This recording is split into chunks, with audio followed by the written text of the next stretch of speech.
היה בא לי קצת לדבר איתכם מה-420 הקבריולט, הם ספורט. מה שלומכם חברים? הבאנו לכם מלא סחורה, באמת אני מותש, אני עייף. עמוס סוכריות, חוויות, הפתעות.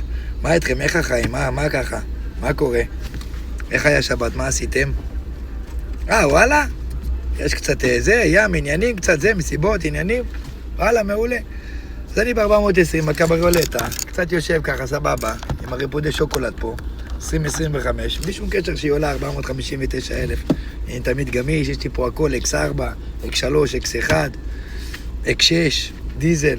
אז עמוס סוכריות, עמוס חוויות הפתעות, הראש שלי אחרי, היום אני הולך להסתפר, לסדר את הזקן, להסתדר לאט אמצע שבוע, ככה נתחיל את כל הלקוחות לקבל בצורה הכי טובה שיש. מ-6:30 בבוקר המקום פתוח, שי חלומי פותח את המגרש כאילו זה מקבל לחם, חלב, סופגניות, שוקו, אין דברים כאלה. שי חלומי זה שי חלומי. עמוס סוכריות, חוויות, אני אוהב אתכם על מלא, אבל לא לשכוח, ראשון לציון, לירון קר, עמוס סוכריות, הראש יחף, נשרף.